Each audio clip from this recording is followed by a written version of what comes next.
Hello. Flash, flash. All right. So I think we got like 10 minutes and then the first page will go live. Do I have to talk with this thing super close? Oh, it's loud. Fully, fully blasted. I wish I could talk with it like here, but it doesn't even pick up. I'm pretty sure. I don't know. If you put it here, it sounds good. This was an expensive mic and it's just the most inconvenient thing. I have to like talk like this. I can't move around at all. I can't do anything like this. I need one of the headphones with the thing extended. That's what I like a gamer setup. That's what I'm going to do.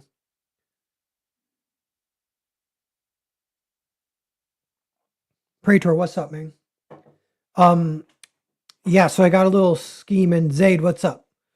I got the 5 pages going live soon. We'll take a look at them.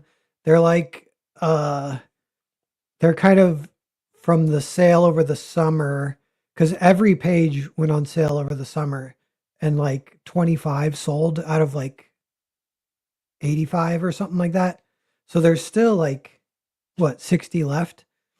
And there were a few that didn't get grabbed, possibly because they were priced pretty high that were like my favorites. Because I priced my highs, some of my favorites pretty high, like $1,000 even.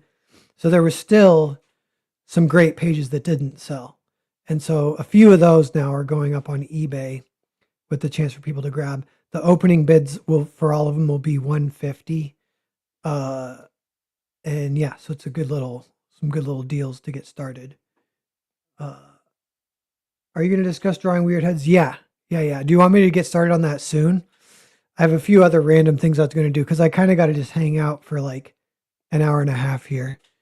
Um but yeah, one thing I've been doing, I woke up this morning, I finished the Percival arc that I tweeted about the other day cuz the Percival journey, I think I started writing it like 2 years ago, and I wrote the part where he comes back after 40 years traveling to Camelot.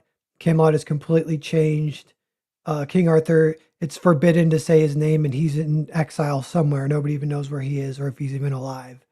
Percival's name is also forbidden, but nobody knows who he is anyway. But he wanders into it, and Mordred is taken over, blah, blah, blah. And he's got the grail. He's kind of looking for King Arthur.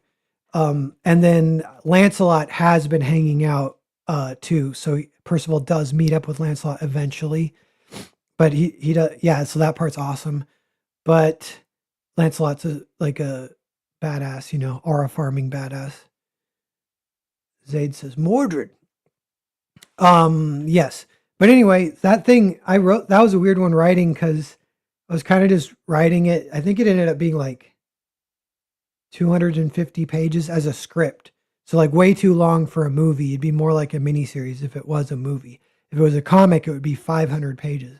Just so much. And a lot of it's like following different characters. It's almost like a big novel is what it turned out. And it took like a year to write that. And then I was like, you know what? I think I don't want to draw this. I mean, maybe I eventually want to draw this, but what I want to do is do Percival's adventures those 40 years to get the Grail. I don't want to do like the climactic story where he comes back to Camelot yet. Um, and so then I started writing those. And then that's been like another year. And I just finally finished. I wrote like two or even three episodes because the idea that got me excited about those is that they're going to be more like structured almost like TV, like specifically like Hercules, the Legendary Journeys or whatever, where, and I even think about like when you cut away to moments where you'd cut away to commercial and you want the big escalating moments of the plot, like Star Trek does that really well.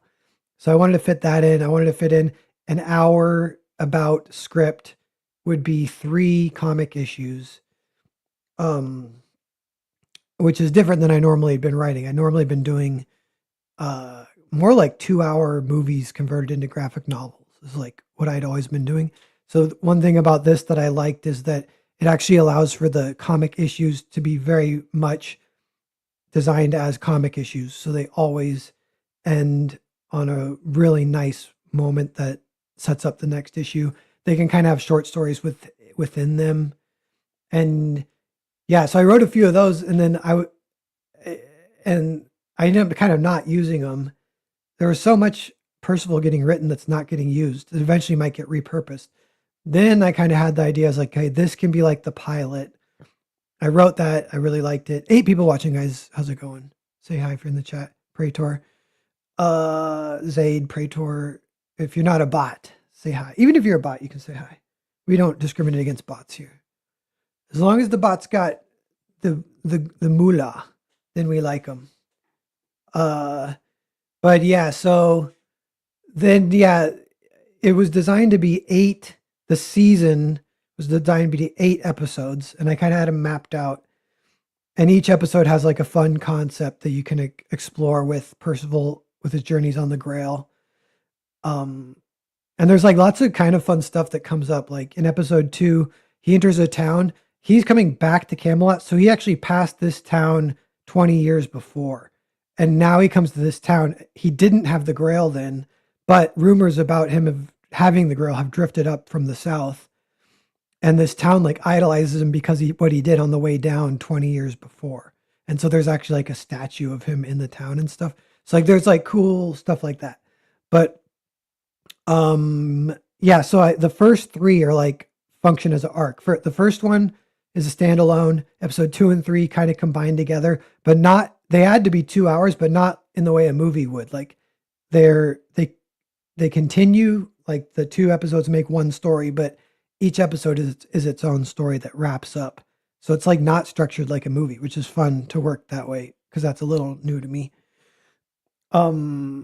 So anyway, I just finished the 3rd, so that whole first arc is done, and now the issues are about 30 pages. So to draw the whole thing, it would be, each hour it's 3 hours. Each hour is 3 issues. Each issue is 30.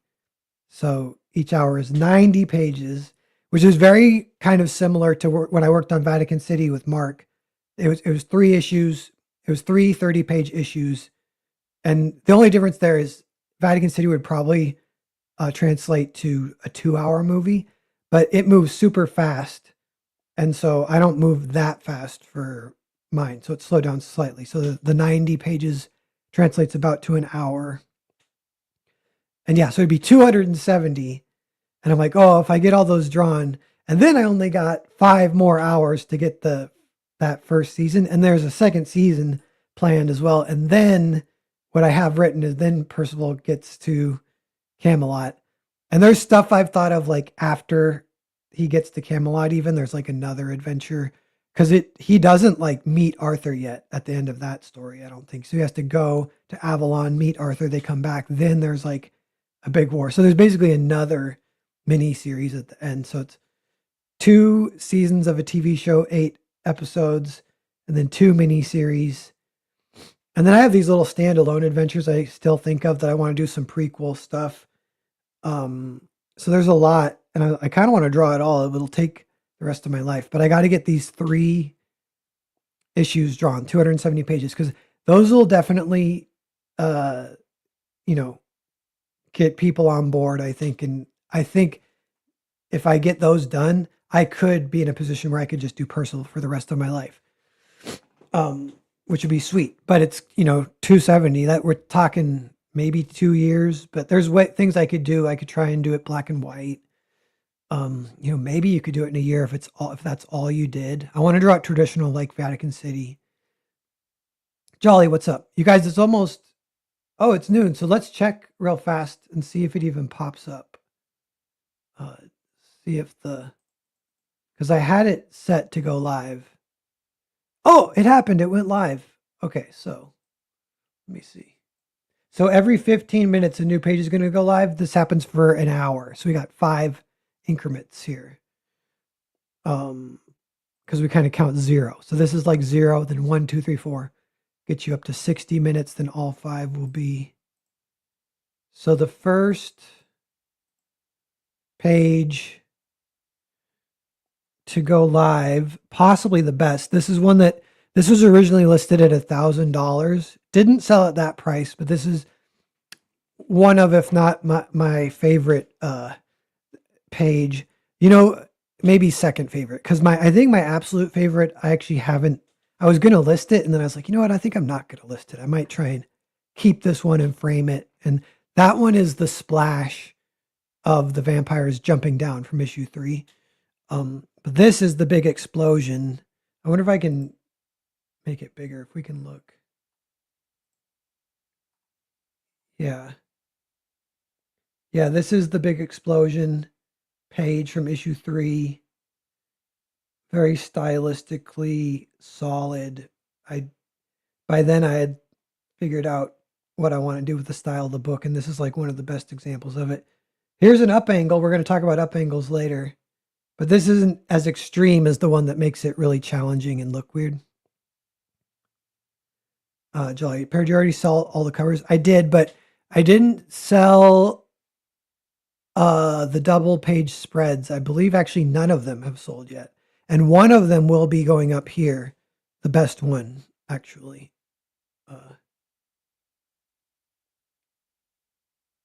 Zaid, good faces on that page.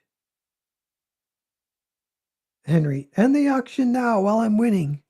Yeah, it's set for 10 days, and I did take Jake's advice to stagger them.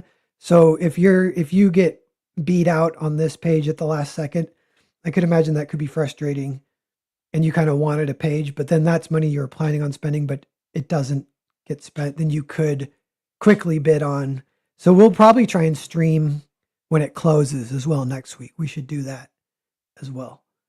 I have a few other random things I was going to do with you guys. I wanted to go over. We got one bid at 150. I think it's from Bemis. Bemis, what's up, man? Thanks for bidding. But yeah, this is a good one to bid on. Presumably all the way up to I don't 1,000 might have been overpriced because it didn't sell at that. But this, I feel like this is easily $500. Yeah, something funny is there's a website where they sell original art. I think it's called Essential Sequential. And I don't know if they reach out to people or if you have to reach out to them, but they have not reached out to me. And I see, different artists I follow sell through them.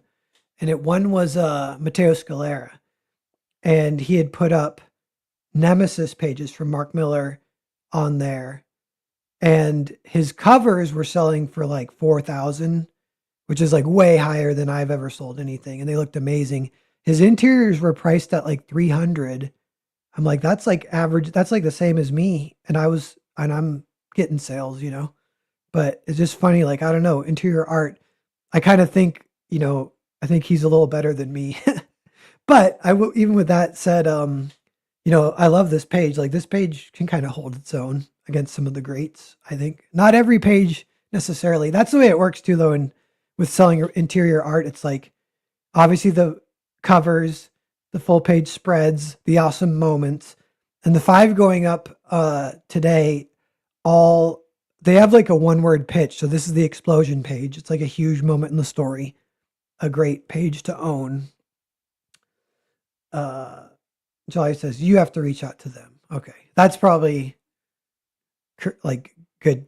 Yeah, it's good I didn't get offended or anything. I was just wondering, but I've just been doing it myself, and I'm like, shit.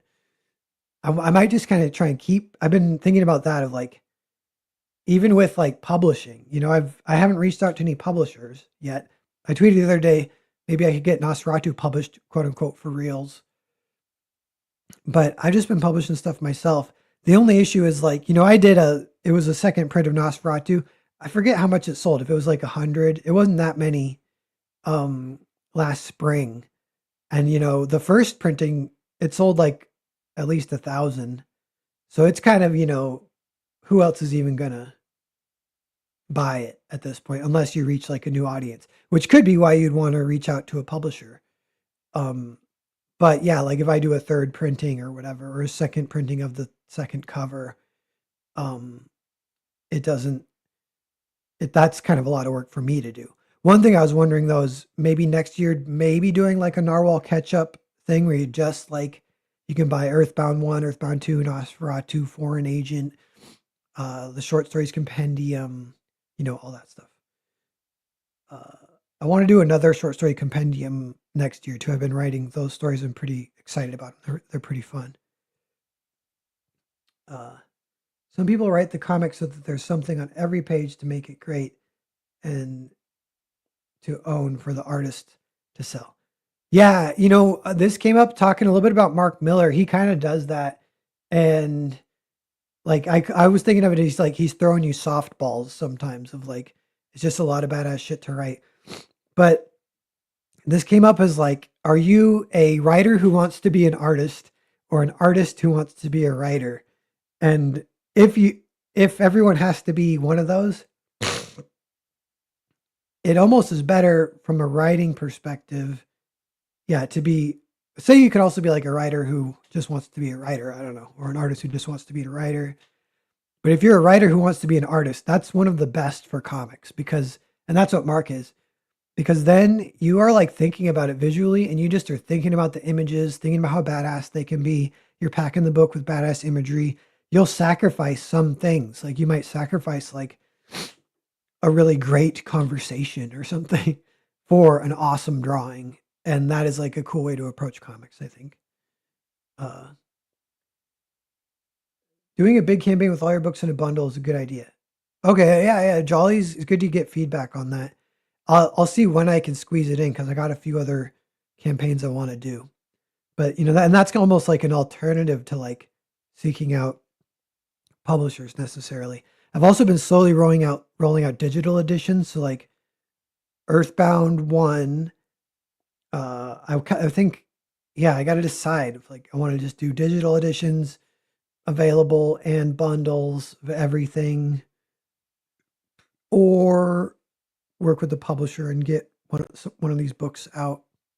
Nosferatu could be one of the better ones to do because that one does sell pretty good, like to normies and randos at conventions, and because obviously it has uh, it's an adaptation of an existing property that's in the public domain, but um,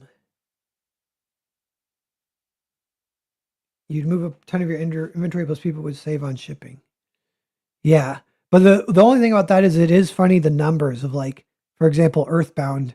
Earthbound sold over 1,200, maybe more, maybe ticking towards 1,400, 1,500, I think. And yeah, so everyone has it who wants it. You know what I mean? So I don't know. Um, Let me see if I can. Oh, we'll go here. Has it been? No, we got 5 minutes, and then the next one will go. I'll show you guys one other thing I was going to show you is next year. I think with the um Earthbound campaign, the Grand Prix. Shoot, what did I just do?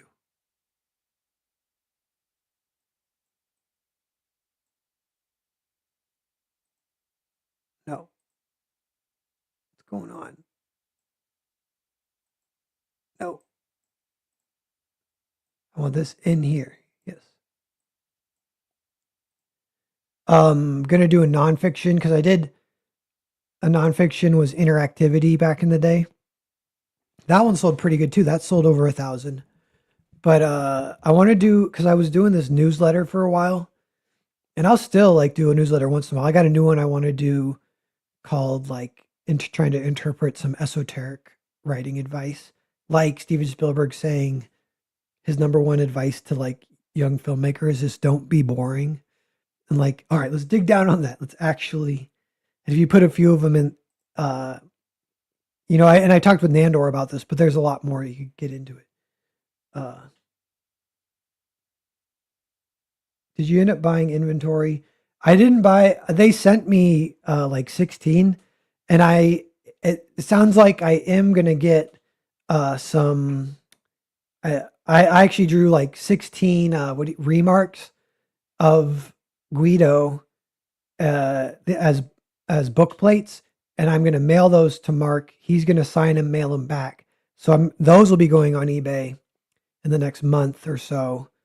Um, and maybe waiting to next year because of Christmas or whatever. I don't know, but those will be signed by Mark and me with a remark. So those will be fun to sell. And then I still have quite a few of the 3 packs, which I could make those available for anyone who hasn't grabbed them yet. Those, yeah, I didn't. I think I bought like 350 3packs and I sold 100. So I still have 253 packs. So I'm actually like overstocked almost on those. Um, but yeah, so we can read one of these real fast. This is like way early. Later on, they get some kind of fun ones, but like, what should the audience think to themselves when experiencing a story? If your audience thinks any of these thoughts while reading, watching your story, you have strong interactivity, audience participation. Try to create these thoughts in your audience. Wait, let me get my bearings here. Which I was wondering if I should delete that because that sort of implies they're confused, but it kind of implies they're interested in putting in the work. And I wonder if I should like interpret this, if I should just leave that. Will they win or will they fail? That's classic.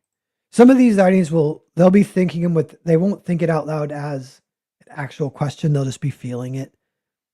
That's actually comes up in one of them is like the difference between feelings, thoughts, and emotions is like kind of funny. There you can break some of that down. And I forget what I thought. I thought about it back in the day. It's like one of them creates the other. I think feelings create emotions. Emotions is when you start to put words to it. Feelings don't even have words put to them. So will they win or will they fail? We've come this far together. Can't turn it off now. Can't turn off the TV or that's similar. Like I just got to know the question. Like, will they win or will they fail? This is kind of fun because this is binary. And like a lot of stories will break down to that. It's kind of fun. When they're that simple, they really can hit hard. They can smack. Remarquee the 3 packs, but I don't know where I draw on them because they're floppies. I could remarquee remark the what do you call it? The actual board that they're the backing board. We've come this far together. Can't turn it off now. I have no idea how they're going to pull this off. I have to see what's going to happen next.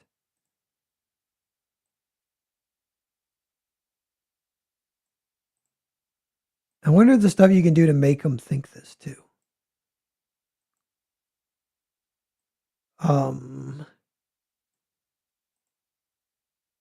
have no idea how they're going to pull this off.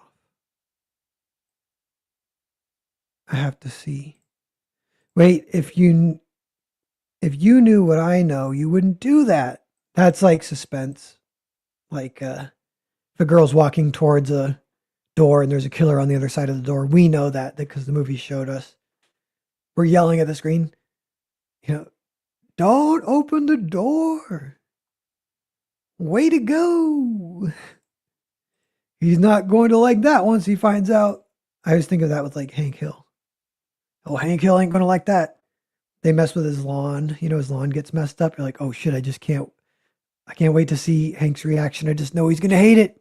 How are they going to fix it before he gets back? Ferris Bueller does that by setting up that the dad loves his car and they fuck his car up, I think, right? Does he know or doesn't he? Paranoia. Again, a binary, kind of fun. I didn't like her at first, but now I like her. Kind of an arc within the audience. I wonder if that would always equal a character arc or maybe not, but you could have a character. Who just outbid me? You just made the list, buddy. Should we look? Does it stay? Whoa, 3 bids and we're up to 182. There's 2 people on your list, Bemis. You get The next page should have debuted. So let's see if we can look. See all. Okay. Oh, this is the double page spread. So this one is priced at $350 for the full double page spread. This is from issue 3. See if we can look at it here. So it was kind of surprising this didn't sell, but I think it might have been priced at like 2,000 even, or maybe 1,000. But yeah, like it was priced pretty high, didn't sell.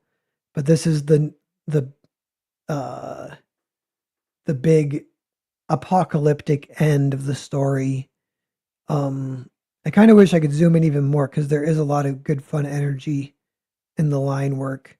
You can see it's the Vatican just getting obliterated. The kind of bottom light, so the top light is blacked out. Lots of detail. The pages kind of go together to show this big explosion. And then we get these little panels that are tilted, checking in and showing different moments where this is all happening. Yeah, two 11 by 17 boards.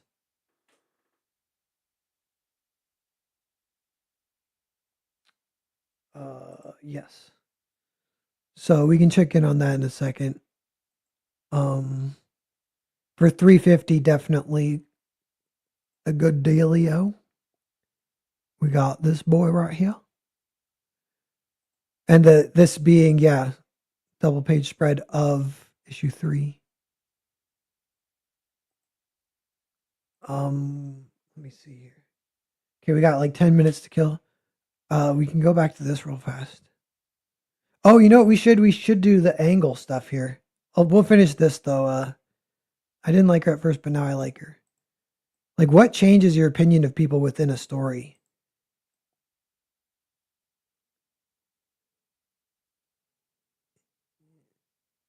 Like, for example, I did just watch Edward Scissorhands, and the girl in it. What's her name? She's like famous from the '90s, and she's cool, but she's like a like I don't know. Yeah, she's almost like a villain ish in the beginning, and by the end, she's like pretty much the main good guy besides Edward, and you obviously end up really liking her. But they do kind of just give her the arc. The arc is not just the audience. I think that would be funny if a character is static and the audience just starts to like him just cuz. That does kind of happen. That happens in TV. That'll happen like in real life with podcasts or at work even. Like maybe at first someone you find them grating, but once you kind of understand what makes them tick, you kind of learn to appreciate them. The funniest example of that is a lot of times I can think of it's actually the Norm Macdonald podcast. He had a co-host, I forget his name, Adam Egget. Yeah, Adam Egget. And I hated Adam Egget. I thought he was the most not funny at all, so annoying. But he didn't change. He was not funny and annoying the entire series of podcasts. But after like 3 or 4 podcasts out of like 16 or something that they did, you love him for some reason because he's just doing what he's doing. And you maybe suspect if he's doing a bit on purpose, being not funny on purpose a little bit. And you know, Norm's like playing to it and everything also. But yeah, that's like a fun thing to do in storytelling, I think, is like stick to your guns. Like just let the audience give them time to grow on it. There's something I want to talk about or write about is it's with this esoteric advice is like getting away from the more manipulative type of storytelling. Like even I feel like 3 act structure is a little bit like that. Setups and payoffs are like that. Um, if you can get to, and it's still good. I do that, you know, I like that stuff, but I'm just I'm kind of fascinated and interested in the various options to step away from that. Some of them are like more in the past because it's like as we've progressed and learned art and movies and specifically movies, I guess they've kind of they kind of figured out these formulas and then they just end up doing that. But if you go back to before they knew all that, movies can be kind of weird and all over the place. But one of the ways they can be interesting that I kind of like is if it's almost like I think in real life it's called rapport. And again, you can picture it with coworkers or something. But like if you've like worked with someone for like 3 years at a job that kind of sucks, say, and maybe it goes beyond if you even like them or not. At that point, they're like comrades or whatever, that brothers in arms, or something. So even if it's say like a busy a busy coffee shop or something, it's kind of beside the point whether you like them or not at that point. And that's like a fun relationship. You can create that relationship with the audience and like characters within the story. And I think some of that can come from this. I wonder if this is maybe TV more than movies because movies are more limited on time. But I do like that idea that if you just give the audience an excuse to spend time with the characters, that is like a fun thing that stories can do. And then the goal is not to like tell the plot necessarily or whatever, the goal is to like it can get to where the audience is, they'll want to spend time with that character kind of doing anything. Or if I'm trying to think where examples can get like that could be like a little bit more like or maybe this is slightly different, but like Good Time from the Safdie brothers. I love that movie. And that movie, it does have like a plot and a goal, but it kind of gets derailed. And the guy he ends up going on a mini, what do you call it? Like it's a mini GTA run of like petty crime because he's just trying to not get arrested. So he's like breaking into homes. He's like doing all this stuff. And the whole thing, he's flying by the seat of his pants, making it up as he goes. So there isn't like a setup and payoff structure at all. It's very much like it's almost like an improvised D&D campaign within like a suburb of home invasion, cops looking for you, you know, like that kind of thing. And it's pretty intense. And like that is kind of fun. Like and he is actually a not likable character, but yeah, that's one of those situations where you're spending time with him, you're building rapport, you're going through this with them even though you don't like him. You kind of sort of do like him, by the end, even though he's like, especially, yeah, like he's not a likable guy or whatever, So I don't know.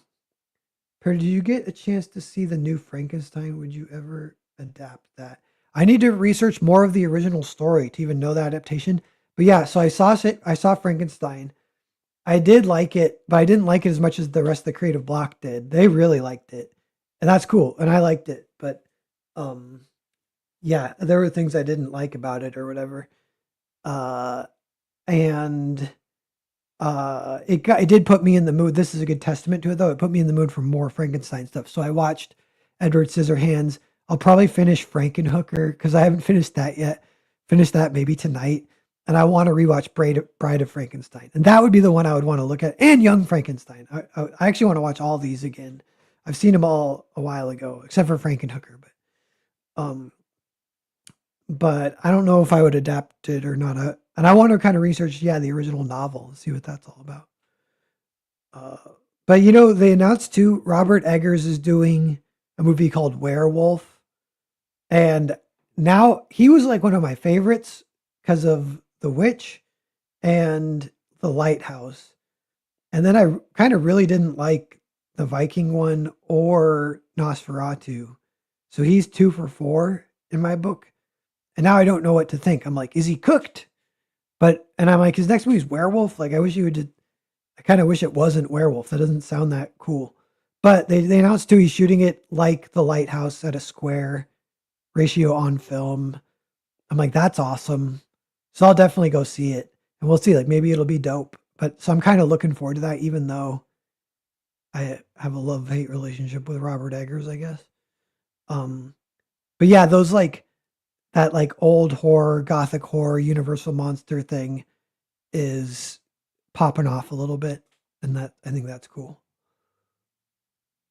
Winona Ryder, yes. 350 is an absolute steal for that double pager. Um, yeah. Do we see? There might be another one up. We got three bids on this, no bids on this yet, 350. Um, it's a few minutes and there'll be another one popping up. And then we'll pivot. We won't talk about writing stuff for a second. And we'll do the drawing thing. Um, so we're waiting. So with this though, I had an era where I kept putting my email out and asking for people to ask me questions kind of about interactivity or storytelling or whatever. And I forget how many there was, but it was like at least 10. Got like 10 questions and I did like 10 kind of big responses. Some of them didn't get like published. Some of them were just correspondences. Um, and that was fun. I was like, I might do that again at some point. So the story of the original is the same. People were on vacation, did a challenge with each other to write a flash fiction story, and that's what she wrote. She was 18. It was in 1816. Yeah, it's cool. I heard that. That's awesome. And the fact that it almost like whatever invented gothic horror or whatever. Yeah, that's really awesome. I really like the suspension of disbelief of like science trying to uh create life. And that might be like a new, you know, in some ways that's like an evergreen kind of thing. But there are moments where that feels like far fetched. Like for some reason, I feel like in the 90s, nobody cared, or even the 2000s, nobody cared. Like making life, like we're never going to be able to do that. Why are you even trying that stupid? Now it's like, oh, making life. I mean, we can maybe do that. So yeah, let's take another look at this Frankenstein story.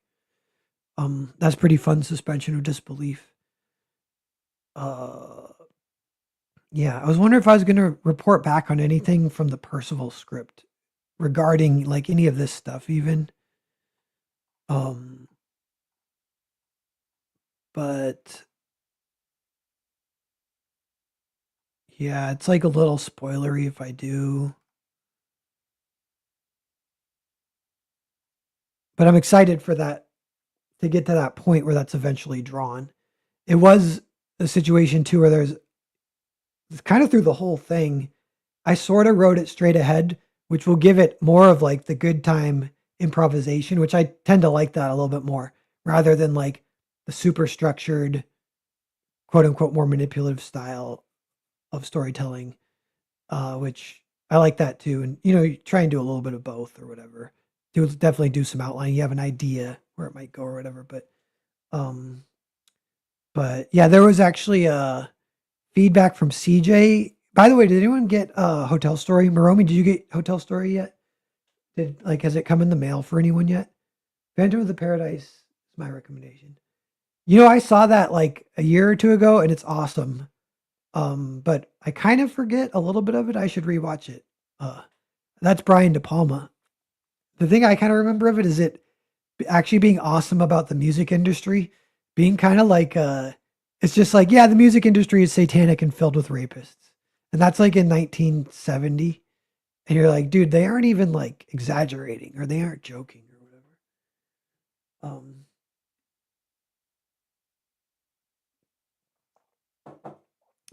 But yeah, that's a good one.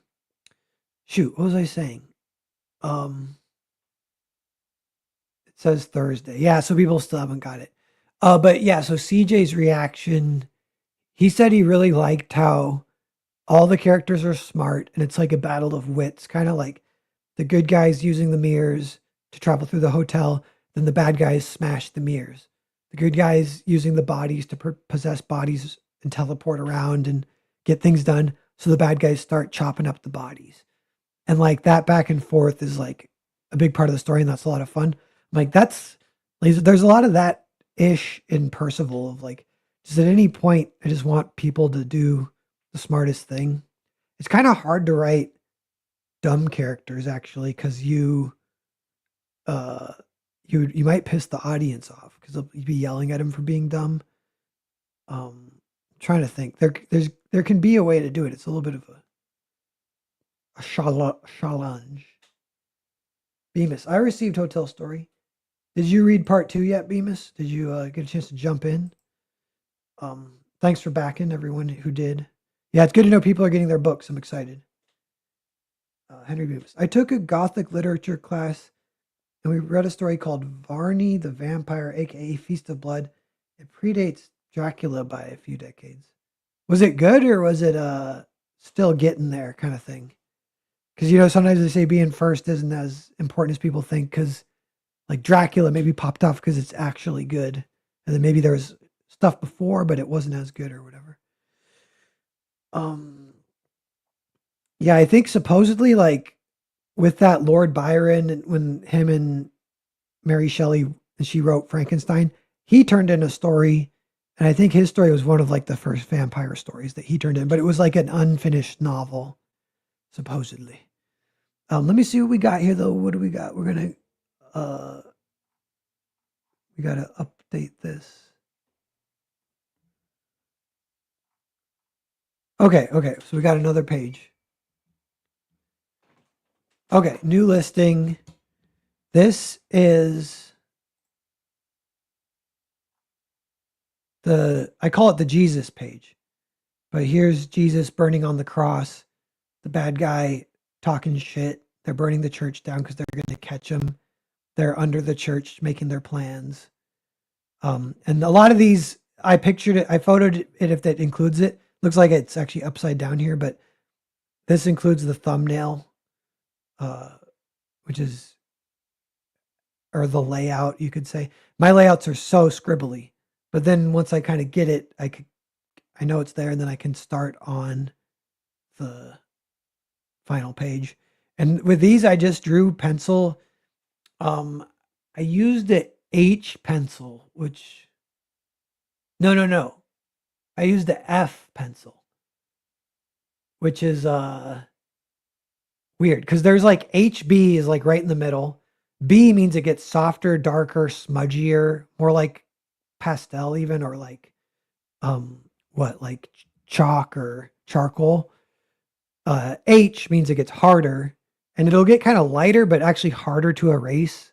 If you go to H will get like real like shiny granite, but light, but then you almost can't erase it. If you go too far H. And so right in the middle is nice. HB right in the middle. That's like the pencil we use in school to do tests and stuff. That's actually a great pencil. But then there's also one called F. And I kind of like F because I don't even know what it means. There's H, there's B, there's HB in the middle, and then there's F. I'm like, what the hell is F? They're like, F supposedly it feels a little bit like a H1, H2. It's like a little bit sharper than a HB. Um, this is kind of the best I can guess because I'm like, I don't know what an F is, but I love F pencils for some reason. I use those for all my layouts because they're pretty light, but not too light, and you can erase them really well and they don't smudge. So it's like the best of all worlds pretty much. But yeah, so I just draw everything, and actually the pencils get pretty scribbly too. And then I ink everything. It cleans up, for me, this is clean. It's like still kind of loose with the 102 nib. And then I was talking to Good Joe Catapano, but we were talking about style. One thing I enjoyed about the traditional art is I have these tools, and I kind of had a rule. Like my rule is of these three tools, I have to use all three. These are my three main tools on every page or even every panel. And the panel isn't done until I've used all three tools. So one of them is the 102 nib, like dipping quill pen kind of thing. I think that's kind of a standard for comic inking, except I have seen usually when you actually look into it, so many inkers just use a brush, like straight up. And they'll use like a really thin brush. And it's 102 nib's like the equivalent ish of like a very thin brush. But I have grown to love the 102 nib. And it'll give you like it will possess you while you're drawing. It will change the way you draw slightly, and I love the way that one changes the way I draw. And then I got the Pentel brush pen, which could be replaced just by a regular brush, slightly bigger brush. But this is for like the spot blacks, little bigger blacks here. You can see it here. So you get your kind of lines, and your lines get some thick and thin, a lot of thin. The 102 can go super thin, which is nice. So you can actually scribble and scratch with the 102. and you're not like ruining the drawing. Like here, if I could zoom in more, you could see his facial uh kind of hair shading here. That's like just straight up like straight lines all the way down his face. You'd be surprised if that gets any thicker, it kind of doesn't work. Like if I just had like, because another tool I like in different scenarios is like a regular nice. I wonder if I have one around, but oh shit, just like a nice pilot black roller ball pen. I love those. You can get them fine, or even extra fine, but say fine, it kind of bleeds in. It's kind of wet. That's another thing they talk about ink. It's either wet or dry, and you could see like, so this is like a little dry. You can see the texture. You get this scratchy texture, and I love that. That's kind of like a little bit of a charcoaly or whatever. This is all dry. Wet is where it's literally like wet, like dripping off the paintbrush. And so yeah, um, yo soy Zach, what's up? That's funny. For a second, I thought you were your boy Zach. I was like, your boy Zach, what's up? Come back, Narwhal. My sales are diving without you. Cough. Oh, you're a character. That's funny. You probably cost too much for me now. No, we still chit chat a little bit here and there. We might try and do something next year. We'll see. I do not condone necessarily, you know, but nevertheless, uh, we go back or whatever. So, uh, do you find that eBay is the place to sell original art? I have a ton of 6gun Gorilla pages I'm looking to unload, but I've gotten screwed too many times on eBay selling toys and comics. So it's kind of new to me. It's worked for me so far, and I don't know. So I can't really say. Uh, Jolly says, show the finished page too. Yeah, we can check that out. I don't know. Maybe I should post it, but I'll definitely show you guys later. We can pull it up. Um, yeah. Brian, how is your book going? Mad Dog Morgan, did it finish crowdfunding? That's a pretty exciting, fun project with Adam Lawson. That's a good collab. Very excited for you with that one. And guys, Brian, I noticed you offer editing/story services and writing, I believe, which is awesome. I don't know. I would want to hit that up if I had a budget. You're on my list, but one of these days, especially, I did the short story collection a couple years ago. I got the new one brewing.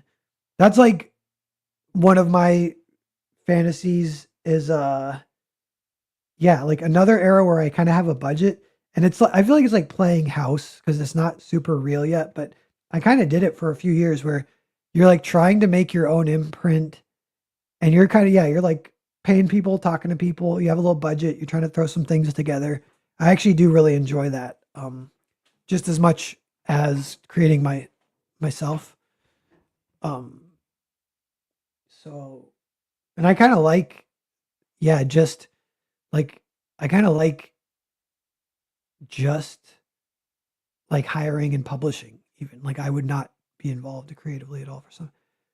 Mad Dog Morgan came in at 13K, which is okay considering how tough the economy is right now. Some potential huge news coming on that book. Sweet. That's awesome. That's exciting. When you say that, I'm like, is it going to be a movie? That's my first thing always.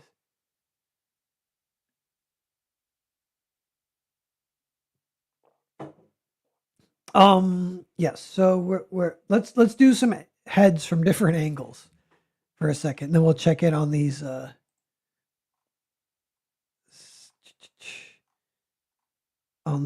here. Let me see. Here's a Grand Prix page. This head is sort of from that angle. Um, you know what? We got to look at the as for editing. You get the special narwhal price. Ooh, nice. Caleb, what's up, man? Um, yeah, let me show because I bookmarked every tweet I saw about this drawing, and it's wholesome in a way. It's kind of fun. Um, yeah, here's one from. Okay. Let me see here. It's in my bookmarks.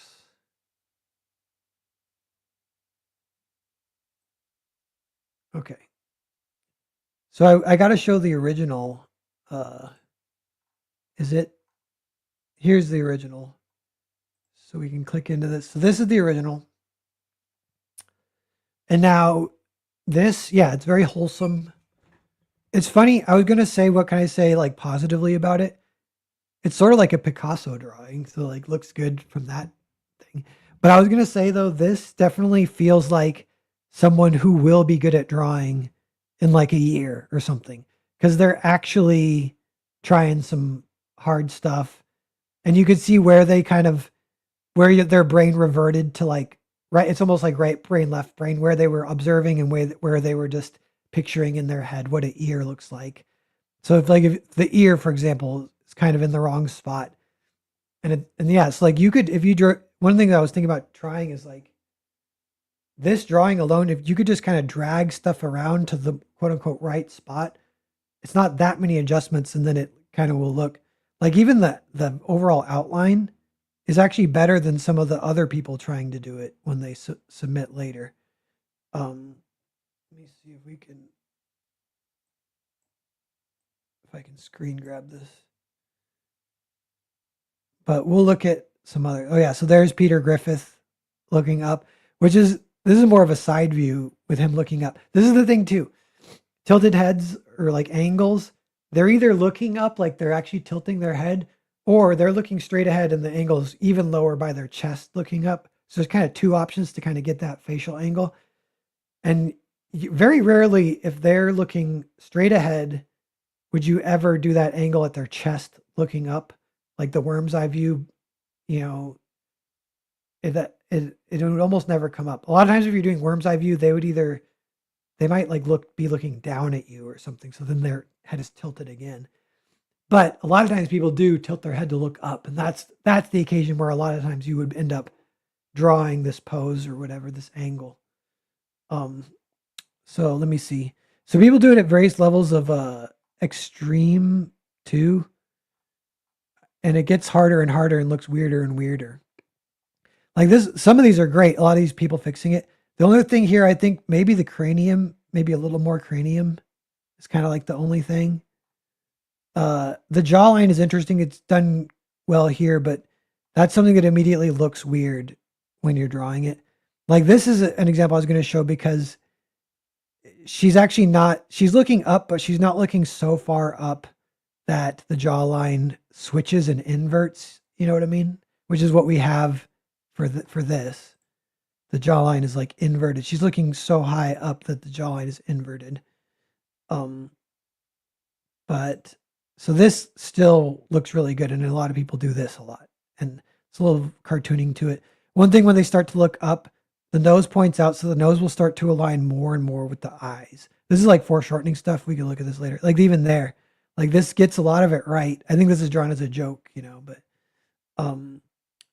yeah, it's funny. Like that is kind of hilarious. This one looks pretty great, obviously. And yeah, as far as the inverted jawline, they just do soft shading because if it's kind of hard to draw it as a hard line, almost is not the right way to do it. But yeah, the nose and eyes are aligned. This eye is a little blocked. That it depends on the proportions of the face too, but this one's pretty great. Maybe my favorite so far. Here's one where they trace a 3D. I build entire 3D scenes just to avoid drawing this angle from imagination. Again, the character's looking up. The reason you would have to draw this is usually because the character's looking up. It's not really going to be, you have to draw this because you're doing an angle from their chest and they're just looking straight ahead. That just doesn't happen. Like, here's some fun ones, some kind of warm-ups, slightly different angles. This one looks really great. So you can see when it looks great though. And I guess this is Freerun, and Freerun is, oh yeah, look at this. So this is something I was going to talk about too, is this actually is pretty great. It feels super 3D, obviously very stylized. But this is some of these have different angles of the lens, and that is different on a close up, and I'll have to show you guys. But this is an example. This is a wider angle. So this is like you're a fly buzzing around this head. You're really close to him, is the way it's drawn.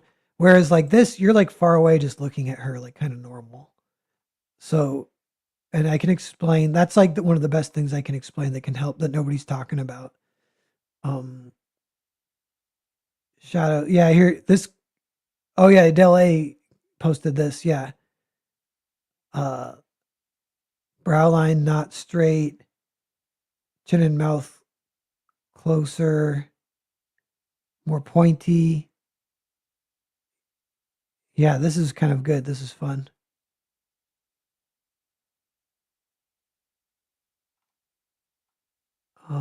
Is that all of them?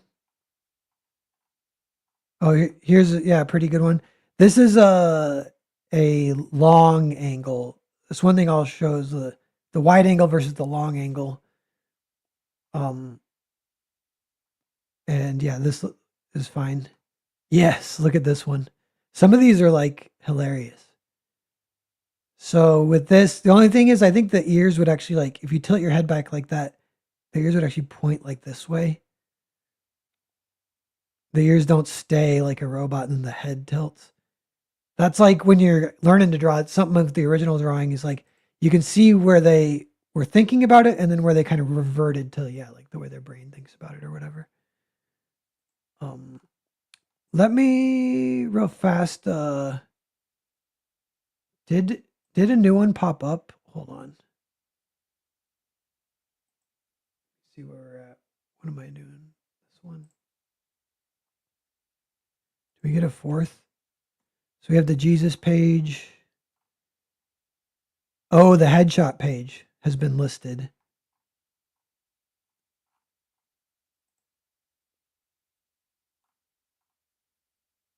So the headshot page, another huge story page. Yeah, kind of cool layout, cool. This is one I thought would have sold and just didn't get picked up. It might have been, yeah, like it might have been priced at 500 and didn't sell. But yeah,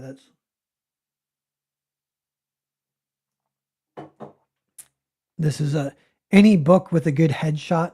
Multiple Miller books have good headshots, like exploding heads or whatever. And that's like a fun achievement checklist for a comic. Does your comic have an exploding head? Get one in there if you can. And this book definitely does. Fairly iconic exploding head. I get to throw my hat in the ring with other great exploding head pages. Yeah, for 150, absolute steal. So get that first bid in. Um and go for it. Uh yeah, and these aren't listed from like best to worst. Like this could be arguably the best.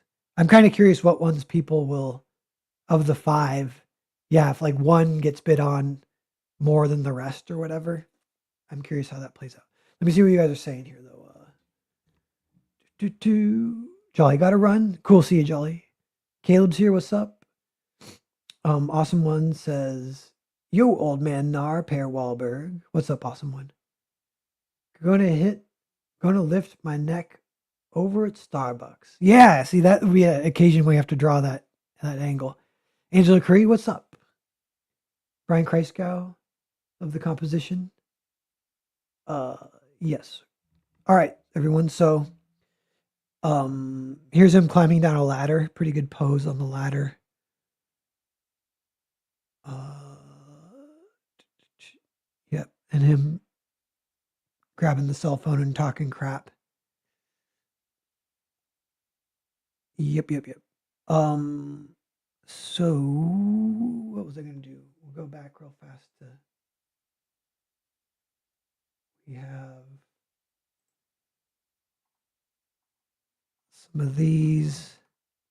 This one's great too. This one almost feels 3D modeled just from the soft. I mean, I think it's not. I think it's just a really good artist. But the nose juts out and covers the eyes. Yep. Better to use softer instead of a black line. Yeah, a lot of people saying that. Yeah, this one's great. That might be the last one I grabbed. And I'm like grabbing some random stuff. Cool. So with all that, we can look at the two I really liked. Maybe we can screen grab those.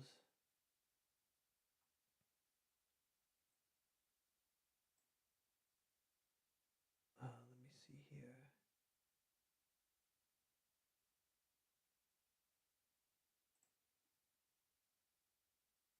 File.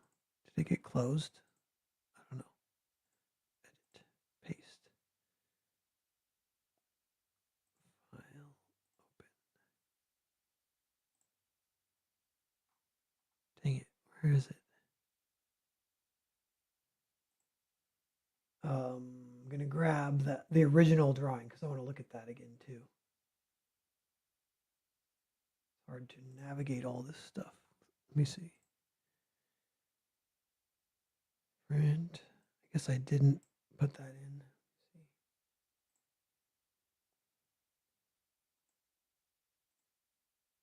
And then one more.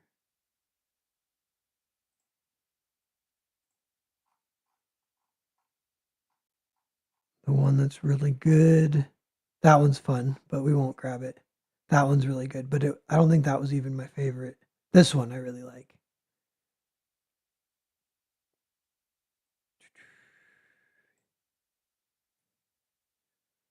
Okay.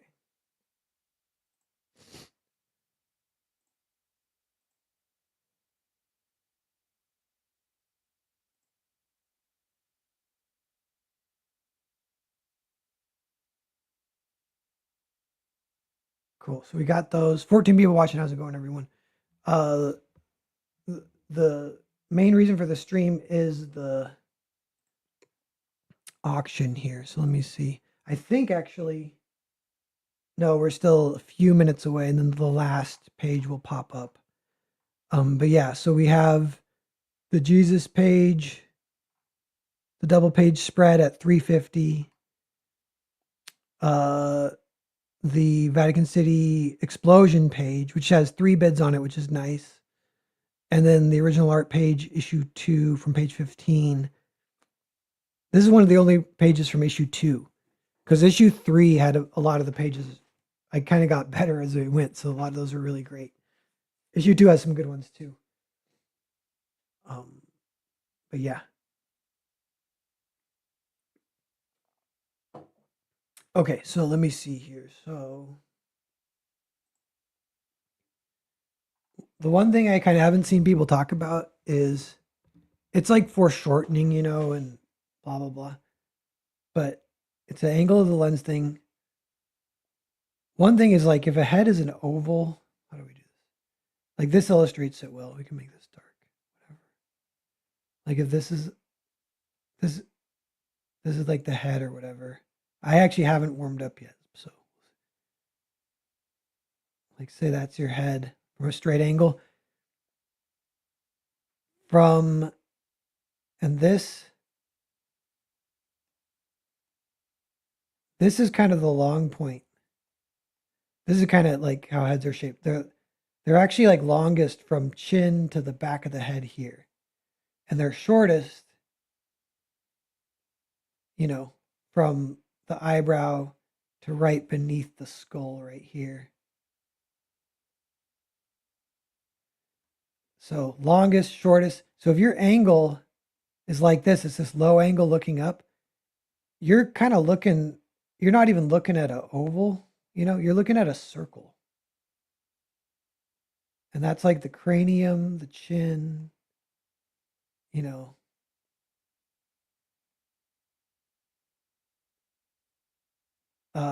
And that's what this one does. Like this is a circle and it looks great. See if there's others. Like this actually sort of keeps that, which is funny. It's one of the things they got right. This one too, more of a circle.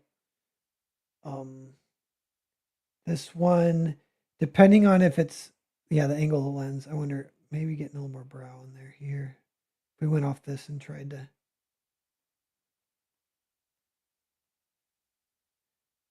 everything from that angle.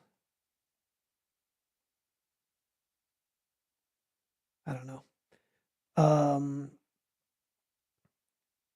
But yeah, so the thing is, say this is like your profile. Maybe should we try and keep it like this design? So like not, I was kind of going to do like a regular person, but say like this is like your profile. Hold on.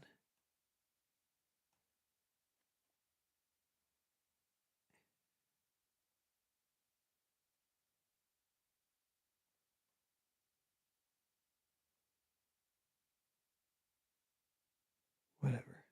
Like that, I guess. So there's like your perfect profile. Now, I'll make it a little smaller. If we do like a lot of people doing this long angle, meaning it's like more natural, it's from far away. You're not a fly buzzing. So the way a long angle works is like this.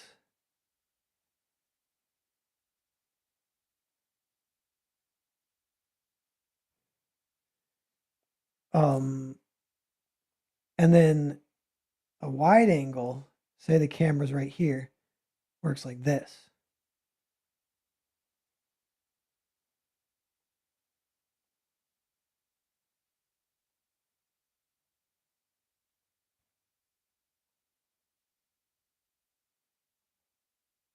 Oops, whatever.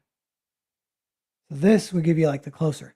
So then let's kind of try and map out. So thinking of foreshortening,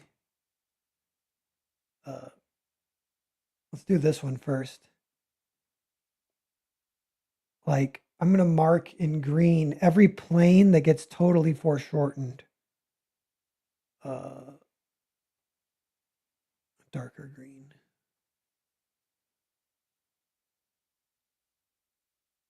Yeah, like this. We don't even see these, this, this. That's kind of about it, really. But yeah, we don't even see these kind of thing. Um, so then we do that for this one. Yeah, what is blocked out? What is like not you're not even going to see because of oh, and I guess what everything yeah, it's everything. It's like all of this.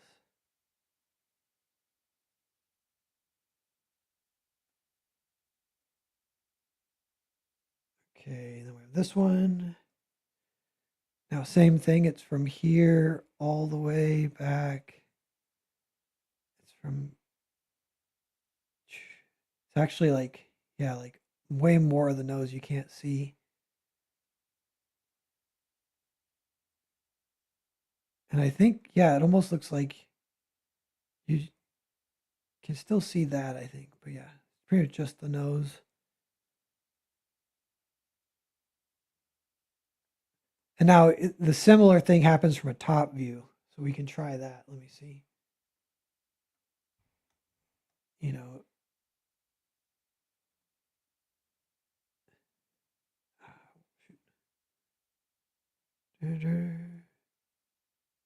cheeks, nose, ears. Yeah, and then it's like here's the wide. So you're cutting stuff off. There's certain things you won't see. Certain things are more foreshortened. So if the green is foreshortened, we're like almost not drawing it. Or versus the long angle. And I think they call that portrait style sometimes. And you can see which.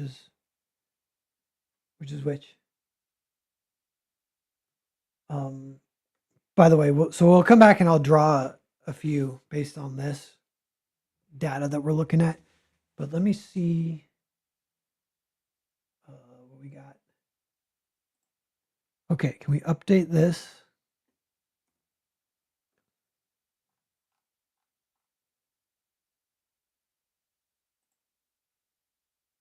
Okay, that one's which one's the new one? Yeah, here's the last one. Okay, so everything, headshot page, double page spread. This is the other big destruction page, not double page spread. It's 4 panels showing the destruction. One of them's an airplane getting wiped out from a huge like shockwave. Then kind of the people on the airplane getting melted. Um, this one I penciled so much that some of the pencil didn't erase and kind of adds a little texture that shows up in the inks a little bit, kind of around here. Use a little whiteout on these clouds around the Eiffel Tower, kind of showing. Uh, this is like all blown out with light, so no black for a lot of this. This is like the cackling light, the bus, kind of just like boom, people just getting totally destroyed. But this is another great style page, a lot of fun within the style that I developed with Mark for the book. It's like very evident on this page. Great page would look real cool on a wall. Great deal at 150. So anyone wants to grab that, please do. And those are all the pages. So there's 5. So yeah, get those bids in if you're feeling it. Yeah, these are the 5.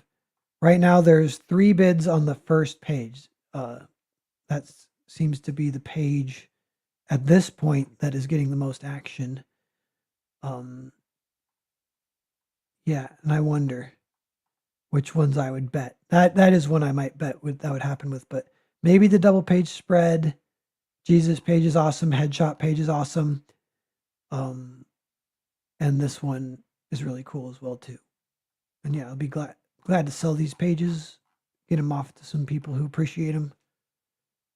So keep your eye on the bidding as it goes. It's going to go for 10 days, and then we'll stream again on the 10th day when it closes. Yes. So that is that, everyone. Now let me see. So you kind of decide for the story if you want to do a wide angle or a long angle. And usually I feel like you probably would do a little more long. You wouldn't do that extreme wide because that gets like fisheye, whatever. But let me just see. What am I doing?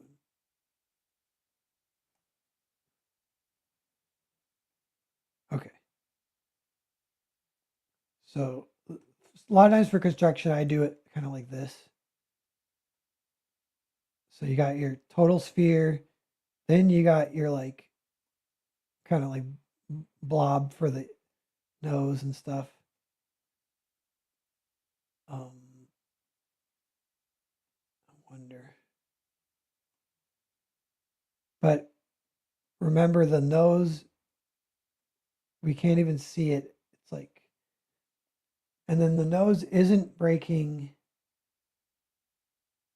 Like the top of what we can see is right here. It's above the eyebrows.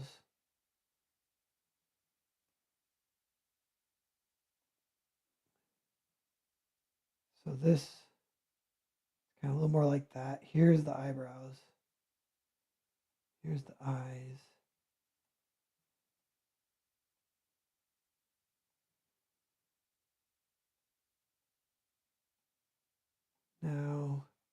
Now, the instinct a lot of times, yeah, if you're actually following the jawline, you're like, what is it? Is it like that?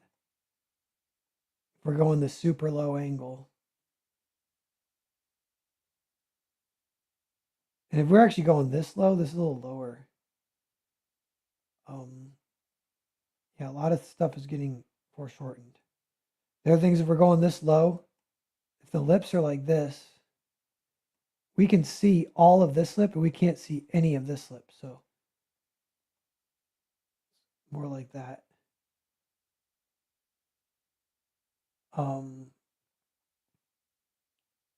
yeah, and then we got the cranium back here. Make sure you get the cranium.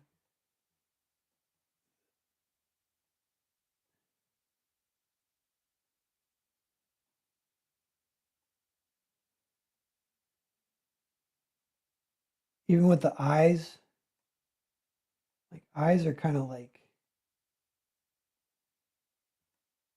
this almost. And if we're looking here, like we can't see any of this. We can see all of that. So here's like the foreshortened. So I don't know. That would be like thinner lines to get in there, but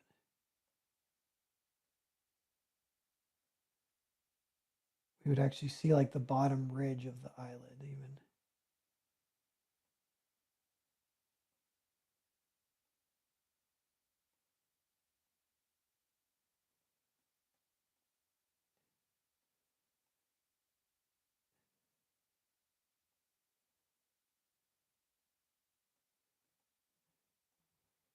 Flip. Now for the digital cheating. I might drag this down just a little bit. Could try and make it a little bigger.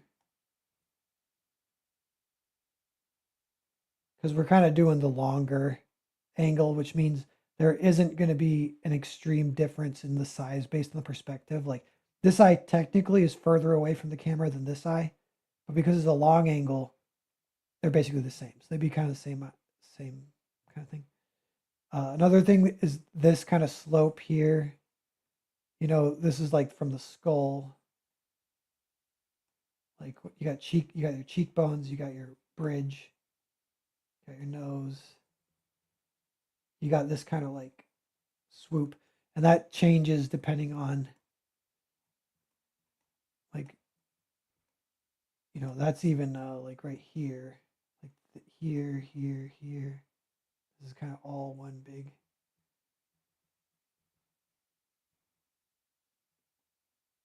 deal. But yeah, so like that.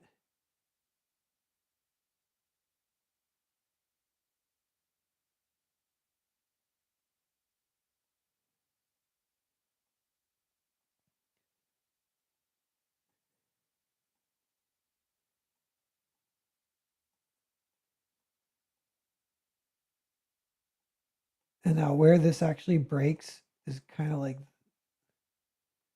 that. You kind of have, so looking up,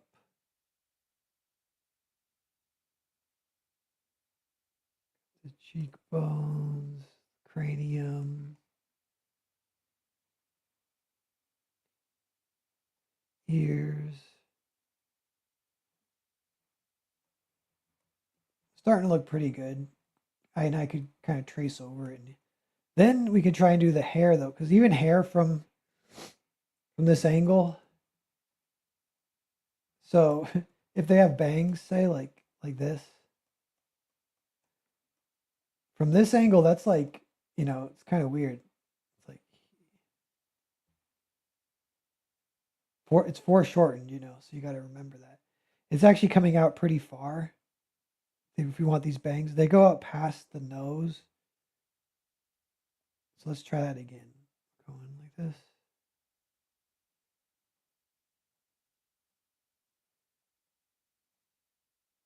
That's a little better.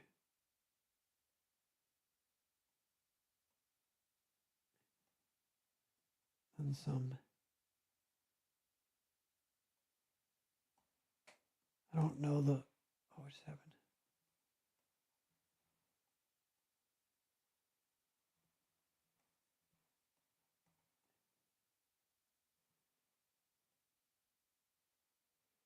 And they're actually hanging right in front of the eyes almost.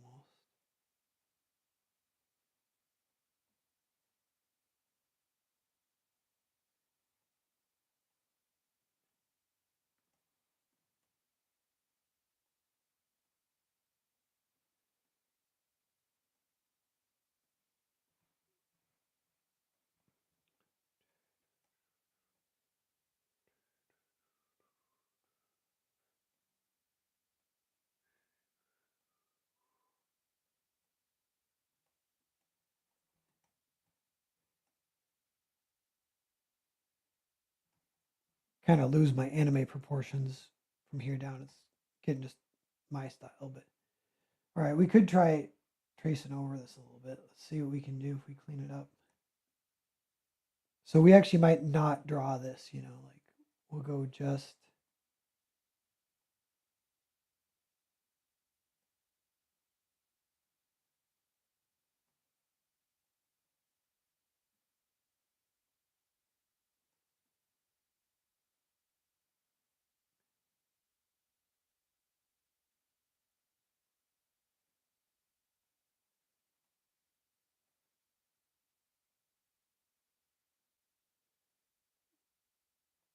One thing I'm noticing looking at it is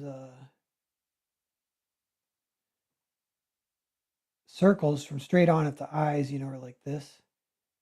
If you're looking at that from high up, it kind of becomes, more like that. And then that circle in the middle of the eye becomes like a oval. So that's one thing. We're kind of doing that here. Got our upper lip. We can only see the upper lip. And now this, this protruding, this is out. The eyes are way back. Nose and mouth is way forward. So yeah, the mouth could possibly get put even more forward. We could try that. We're testing like that. I don't know. I think I kind of like it where it is. I don't know. We're trying to get that skull shape in here. What's the best way? Kind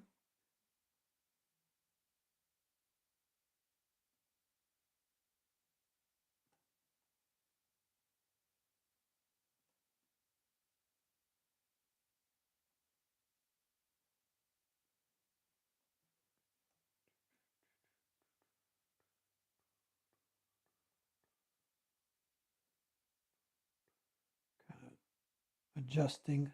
Just a little difference in the lines can make a big difference. All right, so now we can try to do they're saying the softer line. We can try that.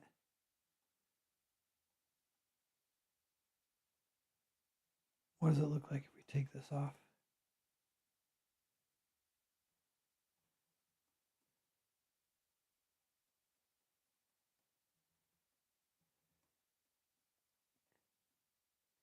She kind of looks like she has goat ears. They might not be that far down. The angle might be more like this.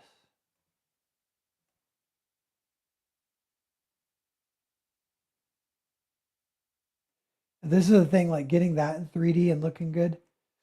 That's like a similar thing with like Wolverine's like ears. If you get those just right, they look really good. But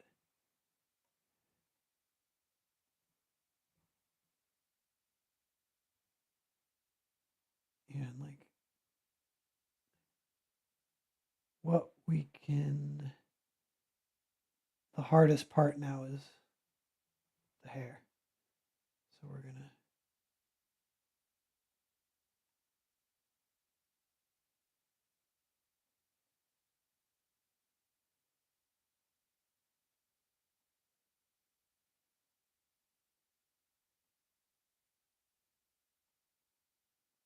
Here's her.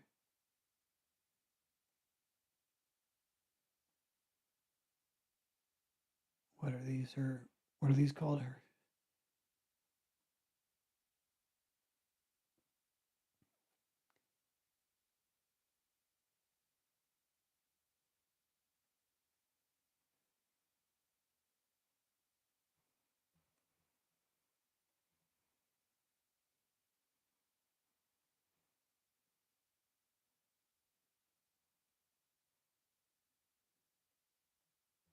Their hair. She kind of has the.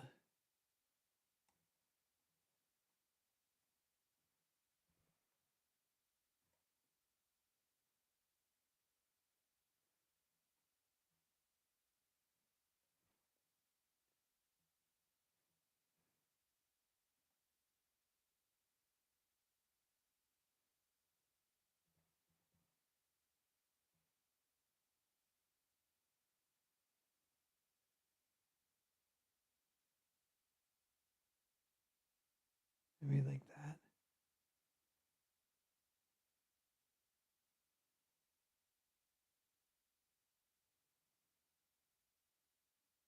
Giving her hair some volume.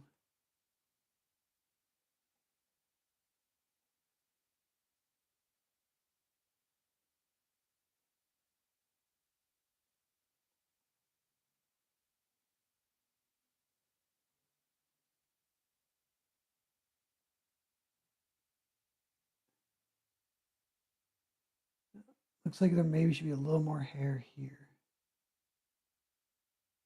I don't know, maybe not.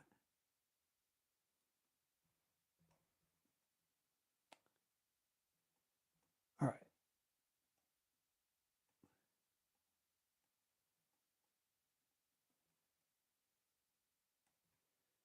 So what if we pulled out that silhouette?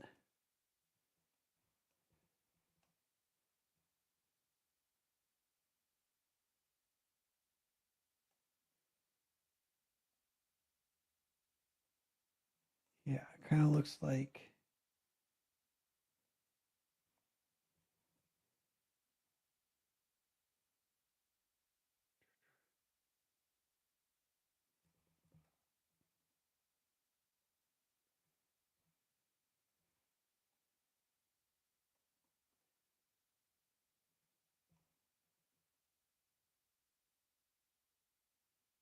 now even with this, there might be things that I missed because you look at stuff, you can get any individual part right by thinking about it and the angles and everything. And yeah, you can do the digital trickery. Like I wonder, like we could try dragging maybe, like what if we, yeah, like dragging it just forward a little bit. That kind of helps. See the before and after. That sits a little better on the neck, I think.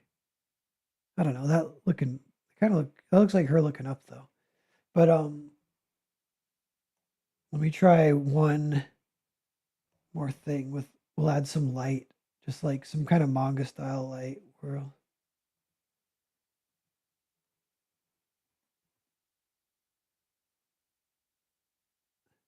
it'll be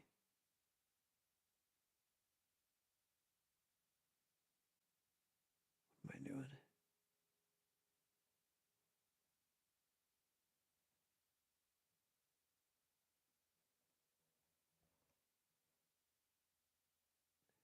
Let's try that.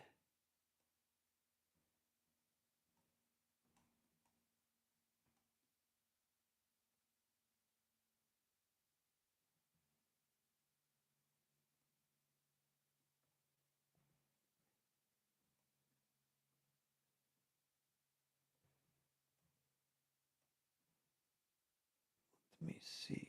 Try maybe just white.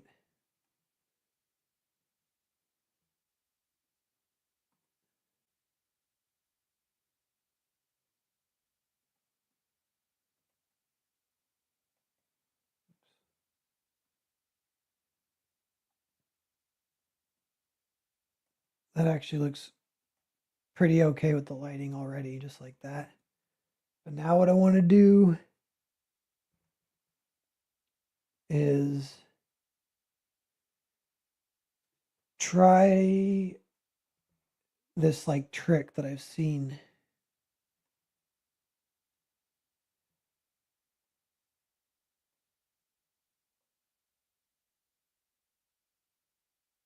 Uh,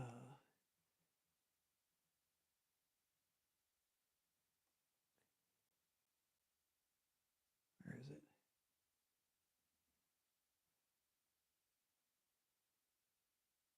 Yeah, kind of try it.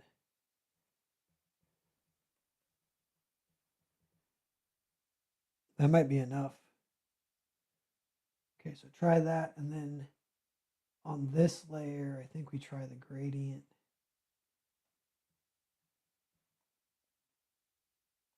We add one. Oops, what just happened? What just happened?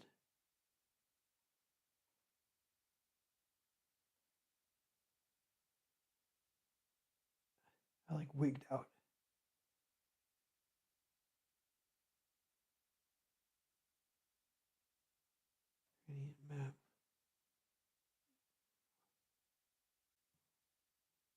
don't want this super black here. Maybe quite a bit lighter. And then we want this one a little bit darker. Yeah, and that gives you that edge. I don't know. Whoa. Ooh. What just happened? I deleted it again. And it won't take Control Z. I dragged it up and let me see if that happens. Well, I don't even know. I'm going to try again. Okay, got that.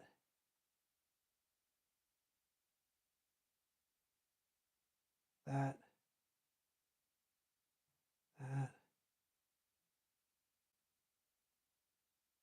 Seeing what looks best for.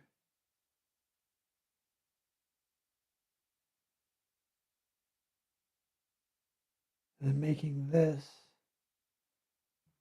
a little bit light. So, yeah, just a little bit. Just a little, like that. Sure.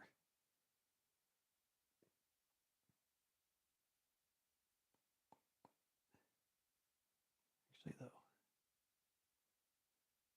what can we try this one and bring it down a little bit? Is that crazy? Wow. But it did it for the. Can I like merge this down? Okay, that did do it though. And then we can add a little highlight. I want to find a way to do this fast.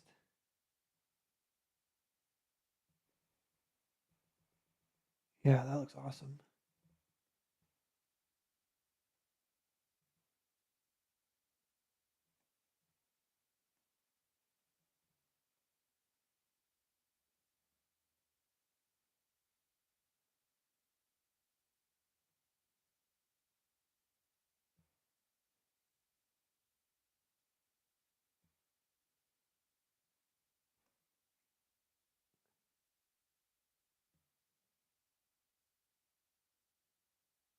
Cool. Whatever, that's enough for now. Popping Rico, what's up, man? 10 people watching. How's it going, everyone? That's a 90-minute stream, and we did some angled drawings. Yeah, it's harder to do traditionally. Digitally, you can kind of cheat here and there, flipping the canvas. But the version of flipping the canvas where you do that traditionally is like you can hold it up to the light, flip it, and you can see, and that helps too. But you can't as easily adjust it. Yes. So let me see. It's the eBay auction. So let's see. We got 5 pieces available now, and we got 3 bids. No bids on the others yet. 3 bids on the first page that came up, which is the explosion page. That one's sitting at 182. So, yeah, grab it if you're feeling it. If you want to get one of these pages, go for it. Good deals here. And it's a 10-day thing. Art and Times says, I use my phone camera for traditional and flip it back and forth. The rough sketch base. Yeah, that's sweet. For me, it switched. Traditionally, I feel more in control. I'm still working on my digital skills. Yeah, I could see that. That's better almost. Being more comfortable traditional is like better, I think. Cool. All right, I'm kind of wrapping up. Might hop out of here in a second, everyone. But yeah, thanks for hanging out. Good little fun stream. Looking at those angles, those drawings. Yeah. And I don't know. I'll see everyone later. Definitely do a check-in on the auction on Thursday, and I'll try and do a closeout stream when it closes on Monday as well. So everyone keep an eye out. Spread the word. Get in there. 150. Some good deals for these pages. Thanks a lot. See you guys later. Bye, Papa Enrico.